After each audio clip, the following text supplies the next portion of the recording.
Pada ibadah ini saya akan menyampaikan firman dengan judul pribadi yang dipakai Tuhan. Kita akan baca Kisah Para Rasul pasal 6 ayat 1-7 yang berbunyi demikian. Pada masa itu ketika jumlah murid makin bertambah, timbullah sungut-sungut di antara orang-orang Yahudi yang berbahasa Yunani terhadap orang-orang Ibrani.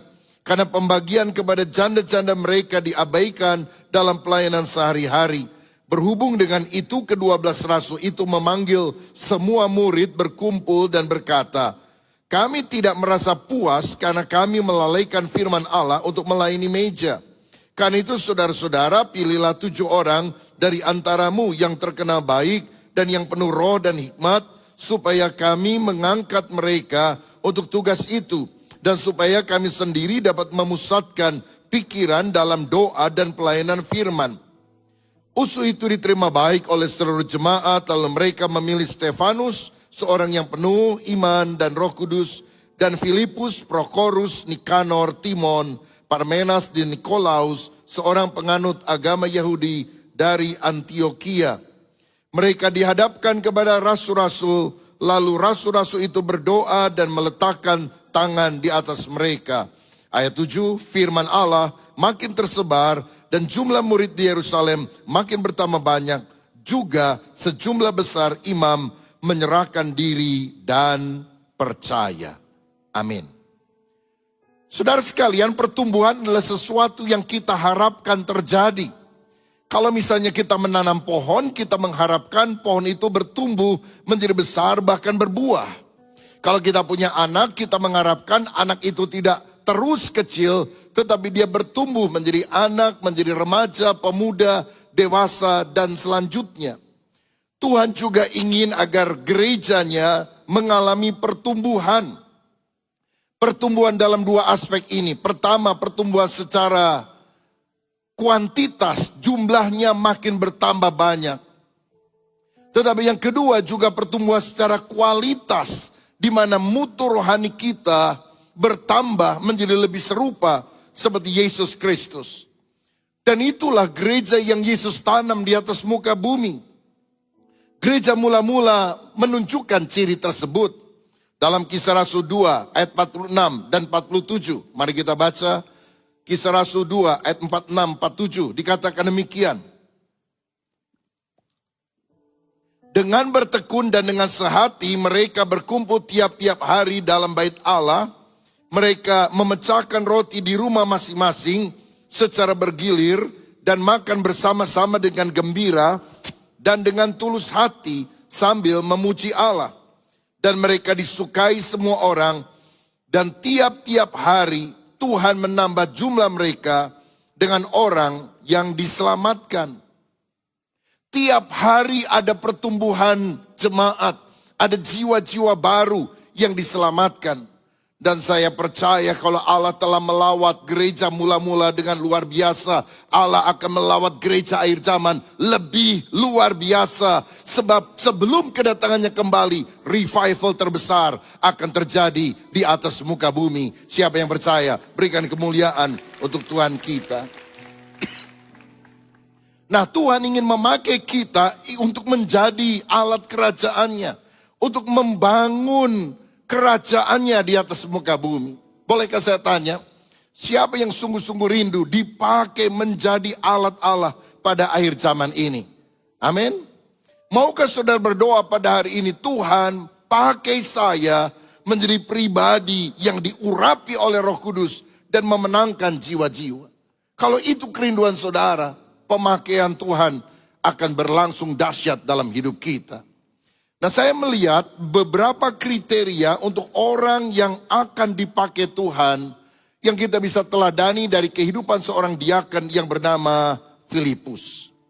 Pada waktu itu jumlah jemaat makin bertambah, tapi jumlah pelayan sangat terbatas.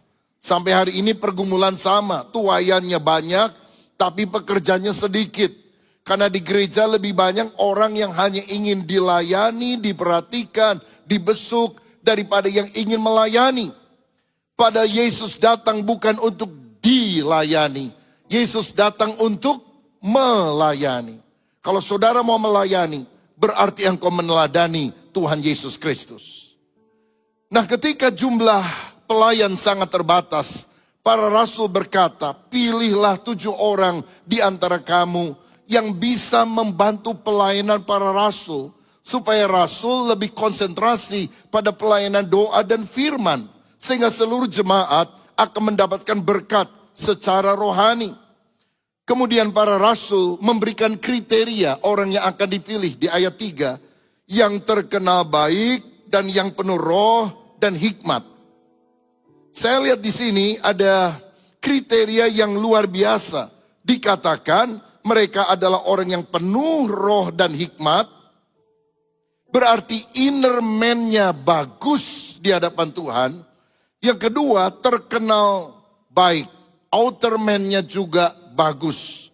Ada buah roh yang nampak dalam kehidupan mereka. Dalamnya mesti bagus, luarnya, buahnya mesti nyata. Saya percaya begini, hati yang bertobat hanya Tuhan yang melihat. Tapi buah pertobatan harus bisa dilihat oleh orang lain. Dari mana kita tahu seseorang bertobat? Bukankah dari buah-buah pertobatannya?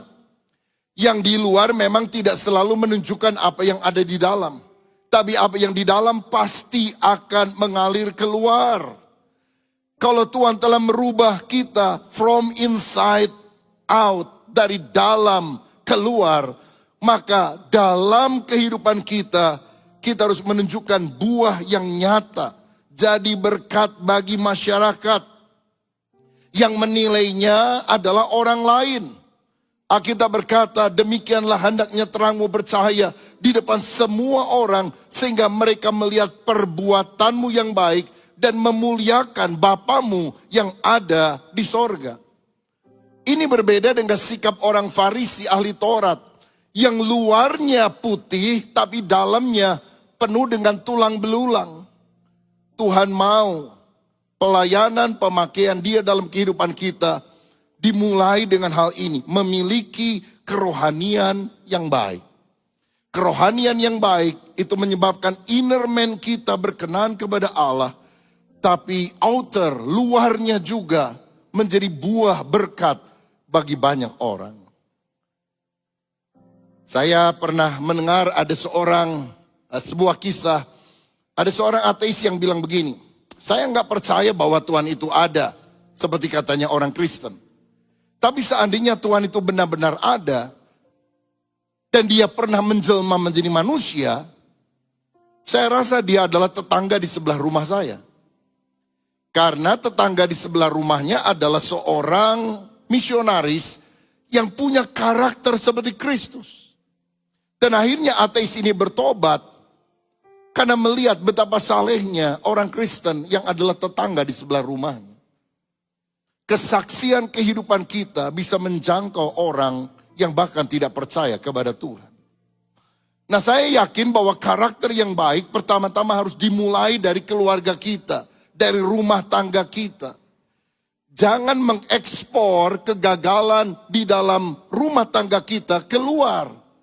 Banyak orang di rumahnya ribut terus, lalu karena sumpek pelayanan. Akibatnya di pelayanan dia juga bentrok dengan banyak orang. Semua harus dimulai dari keluarga. Perubahan harus terjadi di dalam kehidupan kita. Saya dan istri ini punya pengalaman unik. Saya lahir di Surabaya, RKZ, saudara. Istri saya lahir di Tasikmalaya, Jawa Barat. Umur 5 tahun, karena ayah saya jadi pendeta di Tasikmalaya, maka saya pindah ke sana. Dan saya serta istri ini sama-sama satu sekolah, TK-nya, SD-nya, SMP dan SMA-nya di sekolah negeri, lalu masuk di Seminari Bethel Petamburan, belajar teologi di sana, wisuda sama-sama, yang mewisuda pendeta HL Senduk, Om Ho, saya panggilnya, founder daripada GBI.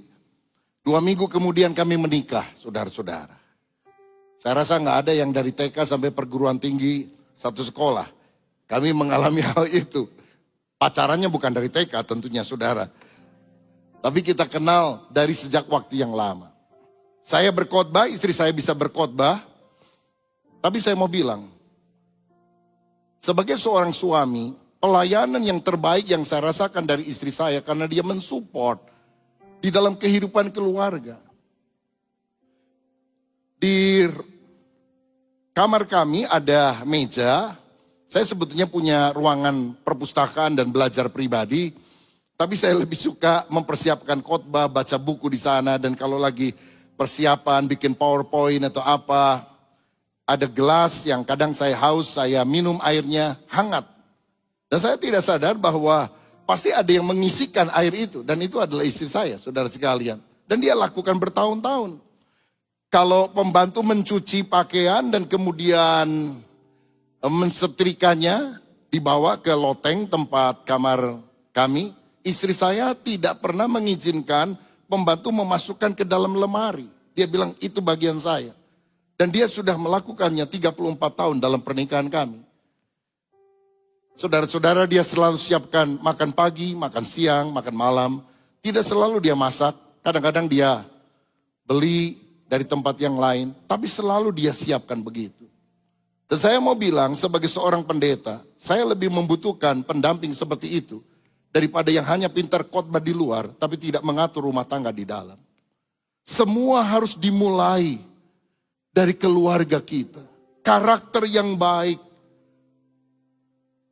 Dan saya harap tidak ada yang kemudian menjadikan khotbah saya ini sebagai alat untuk menekan istrinya. Tuh dengar khotbah, siapin air minum, siapin makan.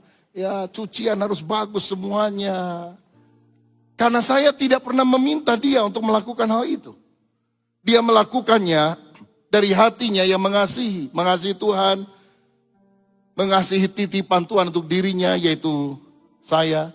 Dan saya bersyukur untuk hal itu. Saudara, pelayanan bukan dimulai dengan hebatnya kita di luar, tapi harus ada di dalam keluarga kita. Dan biarlah Tuhan menjamah hidup kita, sehingga di dalam keluarga kita, kita menjadi pembawa damai, pembawa kasih, pembawa sukacita. Suami istri rukun, orang tua anak rukun, seluruh keluarga diberkati Tuhan. Karena mereka melihat buah kehidupan kita yang berkenan kepada Tuhan. Haleluya. Yang kedua, saya melihat Filipus bukan hanya orang yang punya kerohanian yang baik, tetapi dia adalah orang yang memberitakan Injil dengan giat. Kisah Rasul 8 ayat 4-6 berkata, mereka yang tersebar itu menjelajah seluruh negeri itu sambil memberitakan Injil. Dan Filipus pergi ke suatu kota di Samaria dan memberitakan Mesias kepada orang-orang di situ. Ketika orang banyak itu mendengar pemberitaan Filipus dan melihat tanda-tanda yang diadakannya, mereka semua dengan bulat hati menerima apa yang diberitakannya itu. Ayat ini mencatat bahwa Filipus mulai dengan seorang diaken, melayani janda miskin, yang banyak ngomel, bukan janda kaya, bukan janda kembang, saudara. Ini orang-orang miskin yang dia layani dengan sederhana.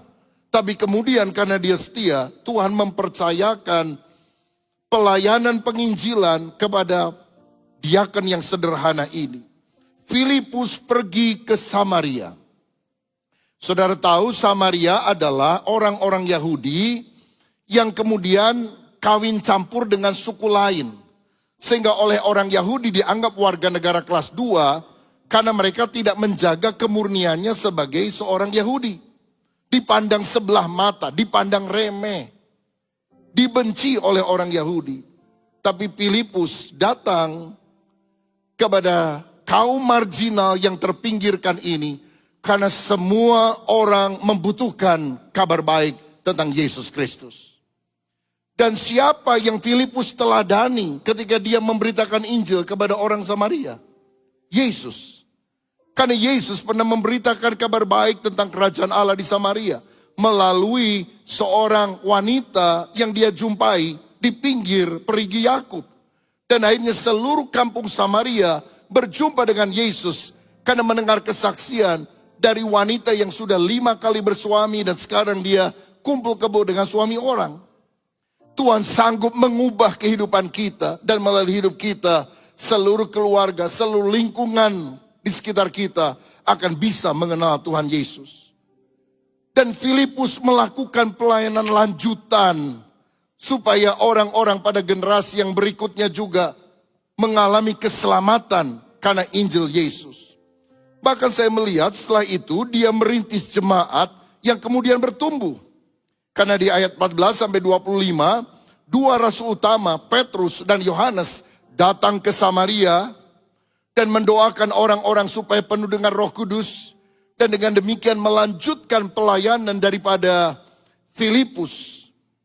Saudara, saya mau bilang, mungkin engkau seorang diaken pelayan sederhana, orang tidak terlalu melihat dan mengenal saudara, tapi ketika engkau setia melayani Tuhan tanpa pamrih, hamba-hamba Tuhan utama seperti Yohanes dan Petrus akan melihat buah pelayananmu.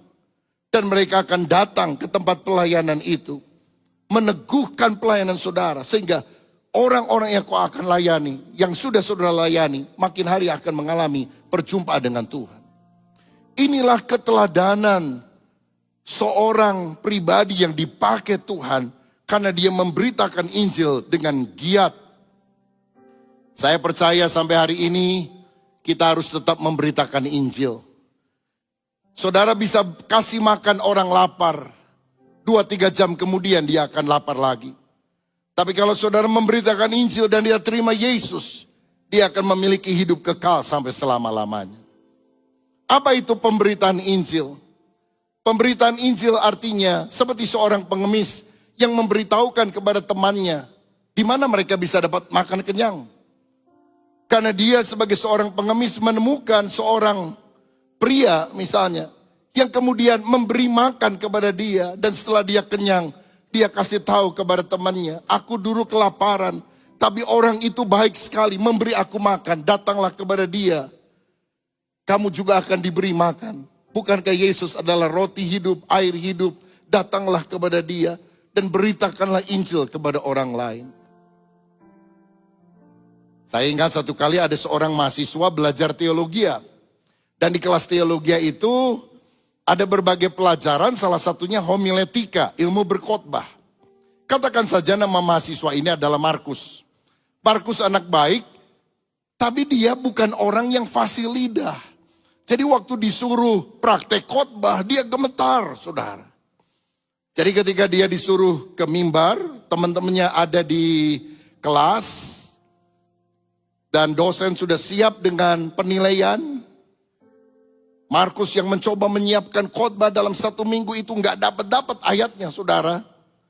Dia bilang begini, teman-teman saya mau khotbah, tapi sebelumnya saya mau tanya, apakah Anda sudah tahu apa yang akan saya khotbahkan?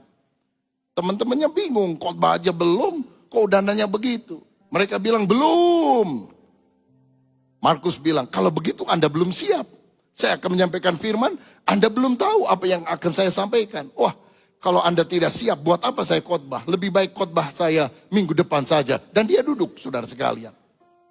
Dosen marah, dia bilang, akal-akalan apa ini kamu? Iya Pak, minggu depan saya khotbah lebih baik. Minggu berikutnya, dia disuruh lagi untuk berdiri di mimbar di muka kelas. Dan teman-temannya merasa kasihan. Karena dia tahu Markus anak baik, tapi dia orang yang nggak pinter ngomong. Jadi ketika Markus tanya lagi, teman-teman saya mau khotbah, tapi apakah kira-kira Anda tahu apa yang akan saya khotbahkan? Semua saling melirik ingin memberikan dukungan kepada Markus dan mereka teriak, sudah katanya.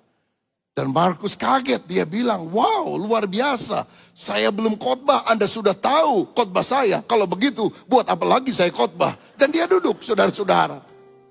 Dosen marah dan dia bilang, sekali lagi ku beri kesempatan minggu depan. Kalau kamu tidak menggunakan kesempatan dengan baik, kamu gagal dalam mata kuliah ini. Siap Pak dosen? Seminggu lagi dia siapkan membaca Alkitab.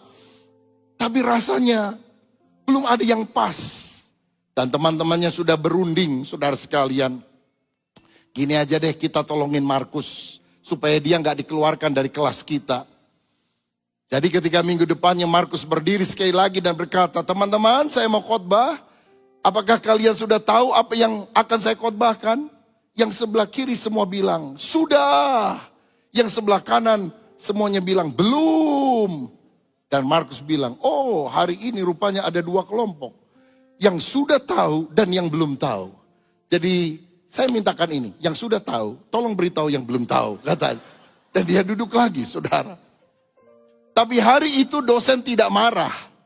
Dia berkata, bagus Markus, aku menemukan ide apa itu penginjilan. Penginjilan sederhananya adalah ini. Yang sudah tahu, tolong kasih tahu kepada yang belum tahu. Saudara tahu bahwa Yesus adalah juru selamat? Beritahu kepada yang belum tahu. Saudara tahu bahwa orang yang percaya Yesus tidak akan binasa masuk neraka, tapi dijamin masuk ke dalam kerajaan sorga? Sudah tahu? Beritahu kepada yang belum tahu. Dan kalau kita memberitahukan Injil kepada banyak orang, orang-orang membuka hatinya, percaya kepada Yesus, mereka akan diselamatkan, menerima hidup kekal. Engkau akan menerima pahala yang berasal dari Tuhan. Yang menarik berikutnya saya melihat bahwa Filipus ini memberitakan Injil dengan giat dan juga mentaati firman tanpa memilih-milih pelayanan, enak atau tidak. Karena di dalam ayat Kisah Rasul 8 ayat 26 dikatakan demikian. Kemudian berkatalah seorang malaikat Tuhan kepada Filipus, katanya, bangunlah, berangkatlah ke sebelah selatan menurut jalan yang turun dari Yerusalem ke Gaza. Jalan itu jalan yang sunyi.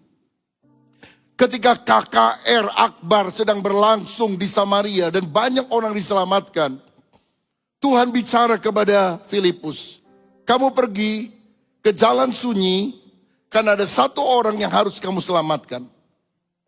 Kalau kita ada pada posisi Filipus yang sedang melayani ratusan orang, ribuan orang barangkali, mungkin kita akan bilang, Tuhan, nggak efektif banget. Di sini ada ribuan orang yang saya selamatkan.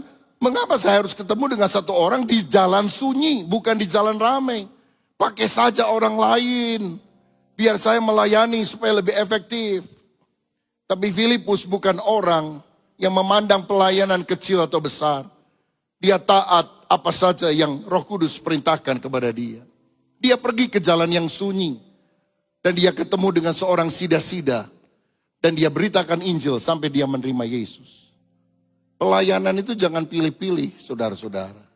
Dimanapun engkau ditempatkan, apapun tugas pelayanan sederhana yang engkau terima dari pemimpinmu, taati. Karena pahalanya bukan dari manusia, pahalanya bukan dari gereja, pahalanya dari Tuhan. Tuhan yang melihat hati dan dia akan memberkati setiap orang melayani dengan hati yang tulus. Siapa yang setuju? Berikan kemuliaan untuk Tuhan Yesus Kristus. Dan salah satu hal yang sangat penting di dalam pelayanan untuk pekabaran Injil, perluasan misi adalah penanaman gereja baru. Peter Wagner, seorang pakar pertumbuhan gereja, pernah berkata, tidak ada metode di dunia yang paling efektif untuk memenangkan jiwa selain menanam gereja-gereja baru. Karena orang yang memberitakan Injil, percaya Yesus, bahkan dibaptis, ketika tidak dirawat kerohaniannya di dalam komunitas sel, di dalam gereja lokal, mereka tidak akan mengalami pertumbuhan. Karena itu saya sangat kagum dengan gereja Mawar Saron yang punya target 2030, 300 gereja. 2030, 300 gereja, dan target yang lebih besar adalah 1000 gereja. Saya percaya ini adalah vision and dreams yang saya yakin akan tergenapi ketika kita setia melakukan tugas panggilan kita. Tuhan percayakan saya pada periode ini menjadi ketua umum Sinode GBI. Dan waktu saya menjabat beberapa bulan pandemi terjadi, saudara. Sampai saya tanya Tuhan, saya dosa apa ya? Waktu saya menjabat kok kena pandemi ini kan susah sekali melakukan pelayanan. Tapi saudara tahu, jumlah GBI ketika saya menjabat 6.000 lebih gereja lokal di seluruh Indonesia dan beberapa di luar negeri. Sekarang ketika pandemi belum usai, hampir 7.000 saudara-saudara. Hampir 7.000 gereja lokal. Beberapa waktu yang lalu seorang tim kami diundang bicara di dalam meeting Lausanne, yaitu perkumpulan daripada pekabaran Injil sedunia, dan diminta untuk menceritakan bagaimana Anda pada masa pandemi bisa menanam begitu banyak gereja lokal. Dan saya tentu bilang ini adalah karya Roh Kudus. Dan kalau kita giat melakukan pemberitaan Injil, justru ketika pandemi, ketika orang ketakutan, ketika orang stres, mereka sangat membutuhkan Yesus. Dan kita harus memberitakan Injil, kabar baik. Di gereja lokal yang saya gembalakan di Bandung, sejak beberapa tahun yang lalu saya juga rindu untuk adanya sebuah gereja di daerah Bandung Timur. Karena sejauh yang saya tahu di Bandung Timur itu belum ada gereja dengan izin resmi. Mungkin saudara sudah dengar apa yang ada di Cilegon. Ada hampir 3.000 orang Kristen tanpa satu gereja pun di sana. Dan tantangan di sana sangat luar biasa. Kami punya salah satu gereja binaan yang harus menggunakan tempat di kompleks Kopassus di Serang. Harus diangkut 20 kilometer pergi dan pulang untuk bisa beribadah setiap minggu. Karena ada satu gedung yang dipakai 7 gereja dari jam 6 pagi sampai jam 7 malam. Kami ambil yang paling malam, saudara sekalian. Dan itu sudah dilakukan berpuluh-puluh tahun. Sebetulnya Bandung Timur juga sama. Tidak ada gereja resmi.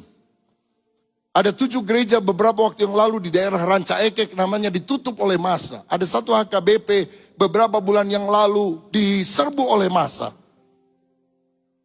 Dan saya sejak 3 tahun yang lalu berdoa untuk mendirikan gereja dan juga theme park atau museum Alkitab modern yang kita beri nama The Journey supaya orang bisa belajar tentang kisah penciptaan dalam Alkitab, tentang Nabi Nuh, tentang Yesus itu yang paling penting, tentang akhir zaman. Dan akhirnya ada tantangan apakah orang mau menerima Yesus atau tidak dalam kehidupannya. Dan ini adalah sesuatu pergumulan yang panjang. Karena tidak mudah untuk mendapatkan izin di sana. Tetapi bagi Tuhan tidak ada yang mustahil. Bulan yang lalu izin resminya keluar, saudara-saudara. Bukan gedung pertemuan, tapi gereja. Izin resmi gereja. Dan 11 Oktober beberapa hari yang lalu kami melakukan peletakan batu pertama dan kita akan segera membangun di daerah Sumarekon, Bandung. Tanahnya sudah kami miliki 2 hektar, saudara-saudara. Dukung doa supaya ini juga bisa menjadi alat. Karena Jawa Barat ada suku Sunda yang paling banyak belum dijangkau oleh Injil Yesus. Dan saya percaya bukan hanya melalui ibadah di gereja bagi orang Kristen. Tapi melalui theme park ini, orang tahu kisah Alkitab dari Kejadian sampai Wahyu. Saya berharap anak-anak muda mengalami perubahan mindset. Sehingga mereka tidak membenci kekristenan. Karena mereka tahu apa yang ada di dalam Alkitab. Bukan karena dikhotbahin secara langsung. Walaupun itu tentu sangat efektif. Tapi mereka juga melihat dalam sarana edutainment. Sehingga mata rohani mereka dicelikan oleh Tuhan. Kalau kita giat di dalam pekabaran Injil, perintisan jemaat, walaupun sulit tantangannya besar, Tuhan akan buka jalan. Karena itu adalah sesuatu yang sesuai dengan isi hatinya menjangkau jiwa bagi Yesus Kristus. Yang ketiga, Filipus adalah orang yang dipakai Tuhan karena dia mengenal firman secara mendalam.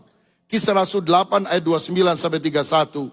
Lalu kata Roh kepada Filipus, pergilah ke situ dan dekatilah kereta itu. Filipus segera ke situ, mendengar sida-sida itu sedang membaca kitab Nabi Yesaya. Kata Filipus, mengertikah Tuhan apa yang Tuhan baca itu? Jawabnya, bagaimanakah aku dapat mengerti kalau tidak ada yang membimbing aku? Lalu ia meminta Filipus naik dan duduk di sampingnya. Ternyata satu orang sida-sida, bendahara dari kerajaan Ethiopia, yang membaca kitab Yesaya tanpa mengerti. Dan Filipus menjelaskan tentang artinya mengenai anak domba Allah, yaitu Yesus Kristus, yang mati di salib untuk menanggung dosa setiap orang yang percaya. Langsung sida-sida itu minta dibaptis. Dan kalau sampai hari ini di Ethiopia ada banyak orang Kristen, saya percaya itu karena bibit awal daripada pekabaran Injil yang dilakukan Filipus. Yang dimenangkan cuma satu orang, tapi dampaknya sangat luar biasa. Tuhan melihat lebih tahu daripada kita. Filipus mungkin berkata, ini ratusan orang di Samaria saya injili, jumlahnya lebih banyak. Tapi Roh Kudus bilang, aku perlu engkau untuk memenangkan satu orang ini. Karena kau tidak pernah tahu dampaknya seluruh Ethiopia, seluruh negara itu akan dijangkau oleh Injil Kristus. Itu sebabnya jangan lihat jumlah orang kecil atau banyak. Saudara tidak akan pernah menduga dampak kehidupan yang akan terjadi ketika kita memberitakan Injil Yesus Kristus. Tapi harus dimulai dari kita. Suka membaca Alkitab, merenungkan firman, sehingga kita bisa menjadi mentor untuk memuridkan orang lain. Jangan sampai nih ya, kita udah lama jadi orang Kristen, mau pelayanan tapi nggak ngerti Alkitab. Seorang pendeta satu kali secara mendadak masuk ke ruangan sekolah minggu. Dan dia lihat situasi yang terjadi dalam kelas sekolah minggu itu. Guru sekolah minggu agak kaget karena biasanya Pak Pendeta jarang masuk ke ruangan kelas. Lalu kemudian pendeta ngomong sama anak-anak. Anak-anak, Om Pendeta mau tanya sama kalian ya. Siapa di antara kalian yang tahu? Siapa yang merobohkan tembok Yeriko? Anak-anak diem. Pendeta ulangi lagi. Siapa yang tahu? Siapa yang merobohkan tembok Yeriko? Karena gak ada yang jawab, pendeta tunjuk satu anak yang duduk di belakang. Kamu tahu siapa yang robohkan temboknya? Dia kaget, saudara. Langsung dia bilang, bukan saya om, bener, bukan saya, katanya. Pendeta bingung. Kenapa jawabannya begitu? Dia melirik ke guru sekolah minggu. Dan guru sekolah minggu berkata, maafkan saya Pak Pendeta, tapi setahu saya memang dia anak baik. Jadi saya yakin bukan dia yang merobohkan temboknya, katanya. Waduh, pendeta jadi jengkel. Langsung sore hari itu diadakan rapat majelis mendadak. Majelis dari yang paling tua sampai paling muda kumpul semuanya. Dan kemudian pendeta bilang, bagaimana ini kondisi jemaat kita? Ya jumlah jemaat yang hadir cukup banyak, tapi mutu rohaninya itu loh. Masa nggak ngerti firman? Tadi pagi saya tanya ke kelas sekolah minggu, siapa yang berhubungan tembok Yeriko? Nggak ada yang tahu. Majelis kemudian saling menatap dan yang paling tua kemudian bilang, begini Pak Pendeta. Menurut kami, masalah tembok yang runtuh jangan terlalu dibesar-besarkan. Bukankah di kas gereja kita masih cukup banyak uang? Jadi tolong beritahu kepada saya, bagian sebelah mana dari gereja kita yang temboknya rubuh, besok saya akan panggil tukang dan kita akan bereskan semuanya. Kalau pendeta punya jemaat mode begini, bisa mati muda, saudara sekalian. Saya mau bilang, orang Kristen bukan hanya rajin ibadah di gereja, tapi harus membaca firman, mengenal firman, baca Alkitab bolak-balik dari kejadian sampai wahyu, kejadian sampai wahyu, kejadian sampai wahyu. Terus, karena firman itu yang membuat iman kita menjadi kuat. Dan tahukah saudara, ketika kita memahami firman, kita bisa menjelaskan tentang kekristenan kepada orang yang mempertanyakan itu, termasuk mereka yang bertanya dengan sinis kepada orang Kristen tentang iman kita.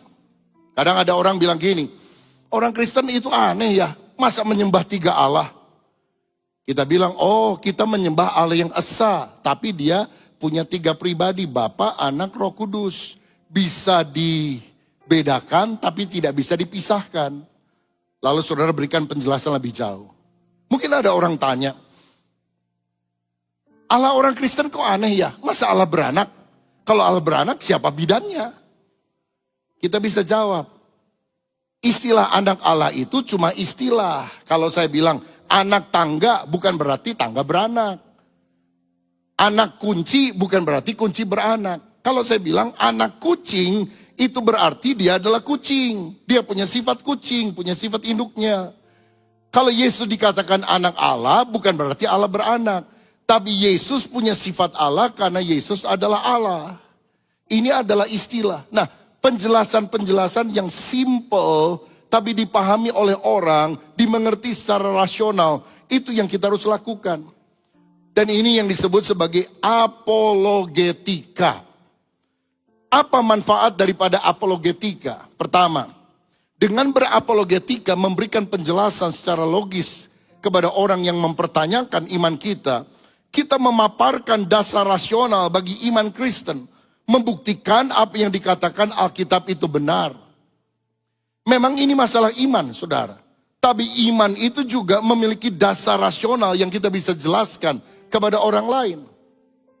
Yang kedua, kita juga bisa membela ajaran iman Kristen dengan menjawab sanggahan orang yang tidak percaya terhadap iman Kristen. Kalau ada kesalahpahaman, kita bela apa yang kita yakini dalam Alkitab. Dan yang ketiga, menyingkapkan kesalahan pemikiran atau kesalahan pemahaman dari orang yang tidak percaya tentang kekristenan. Saya percaya salah satu bagian yang sangat penting dalam penginjilan adalah apologetika. Ketika kita memaparkan, membela, dan menyingkapkan kesalahan orang lain. Dan saudara, tujuan daripada apologetika menjelaskan tentang iman Kristen kepada orang lain, bukan untuk membuat orang menjadi malu, marah, kalah berargumentasi. Bukan pula untuk menunjukkan kepandaian dan kefasihan lidah kita. Tapi membagikan kasih Tuhan agar orang berjumpa dengan Kristus, sang kebenaran sejati itu. Dan ini harus nampak dalam karakter lembut, hormat, dan saleh. Karena kita membaca 4 Injil, Matius, Markus, Lukas, Yohanes. Tapi orang lain yang belum Kristen membaca Injil kelima, yaitu hidup kita sendiri. Saya merasa salah satu hambatan utama dari penginjilan adalah cara penginjilan yang tidak sejuk, tidak kontekstual, dan tidak menjawab kebutuhan. Padahal dalam 1 Petrus 3 ayat 15 dikatakan demikian. Tetapi kuduskanlah Kristus di dalam hatimu sebagai Tuhan, dan siap sedialah pada segala waktu untuk memberi pertanggungan jawab kepada tiap-tiap orang yang meminta pertanggungan jawab dari kamu tentang pengharapan yang ada padamu. Tetapi haruslah dengan apa?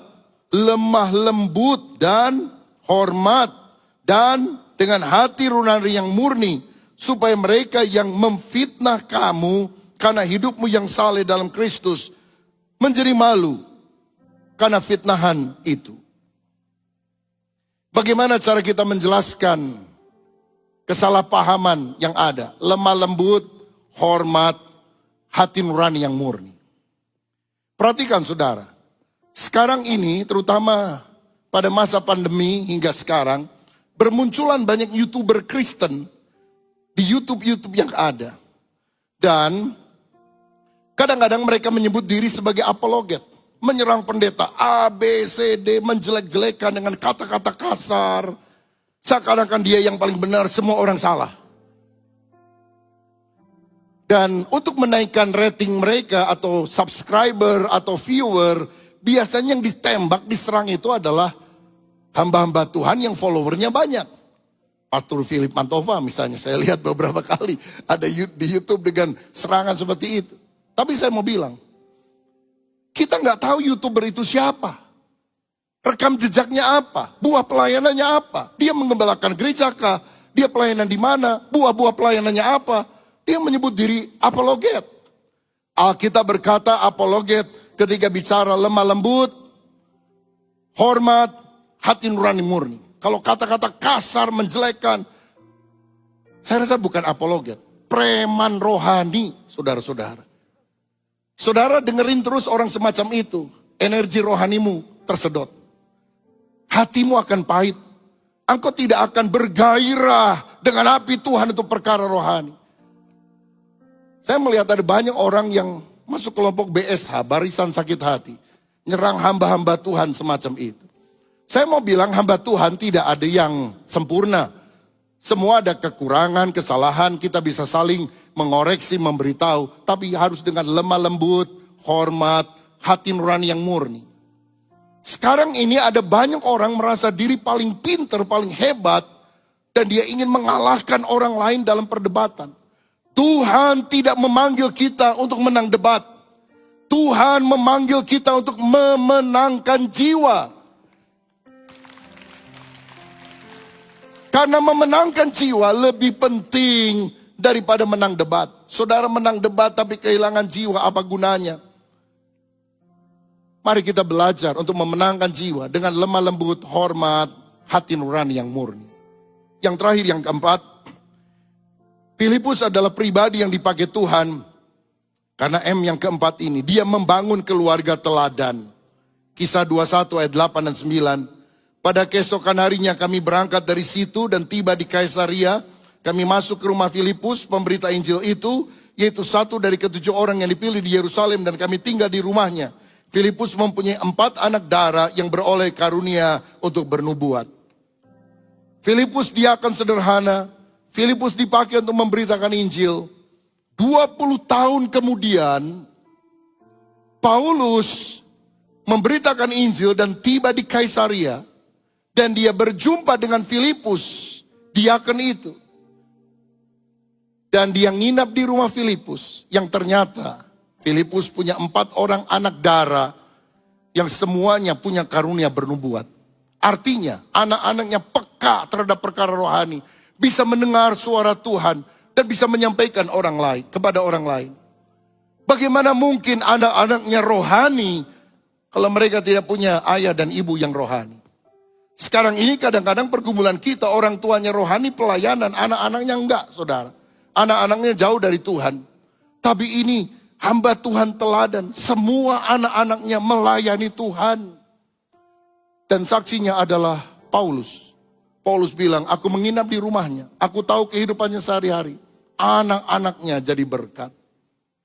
Saudara, saya yakin kesalehan sejati nyata pertama dalam keluarga. Berdoalah supaya anakmu, cucumu ada yang dipakai Tuhan. Menjadi hamba Tuhan yang memberitakan Injil secara luar biasa. Campbell Morgan, seorang hamba Tuhan di Amerika. Punya 5 orang anak. 5-limanya jadi pendeta. Satu kali ketika mereka sedang berkumpul di rumah. Ada seorang jemaat kebetulan lewat di depan rumah. Dan bilang, wow, ada 6 pendeta lagi kumpul di sini. Ngomong-ngomong, siapa pendeta terhebat di rumah ini? Dan ke-6 orang itu menunjuk satu orang yang lain. Itu adalah istri dari Campbell Morgan. Itu adalah ibu dari mereka. Dia pengkhotbah yang terbaik di rumah kami. Oh, tapi saya tidak pernah dengar dia khotbah di gereja. Oh, dia tidak perlu khotbah di gereja. Karena dia selalu berkhotbah dengan makanan yang enak yang tersaji di meja makan kami. Dia berkhotbah melalui rumah yang selalu bersih karena ibu yang membersihkannya. Pakaian yang tercuci untuk kami. Ibu adalah pengkhotbah terbaik karena dia memberikan nasihat-nasihat yang memberikan arah dalam kehidupan kami sampai hari ini. Saudaraku, keberhasilan adalah ketika seluruh keluarga kita mencintai Tuhan dan melayani Tuhan dengan takut akan Tuhan. Saya membaca ayat terakhir, Lukas 1 ayat 15 dan 16. Ini adalah perkataan malaikat kepada Zakaria yang istrinya mandul, yaitu Elisabet. Tapi kemudian Tuhan bilang begini, sebab ia akan besar di hadapan Tuhan dan ia, Yohanes Pembaptis, tidak akan minum anggur atau minuman keras dan ia akan penuh dengan Roh Kudus mulai dari rahim ibunya. Ayat 16. Saudara-saudara, dikatakan ia akan membuat banyak orang Israel berbalik kepada Tuhan Allah mereka. Yang menarik hati saya adalah kalimat di ayat 15 awal, sebab ia akan besar di hadapan Tuhan.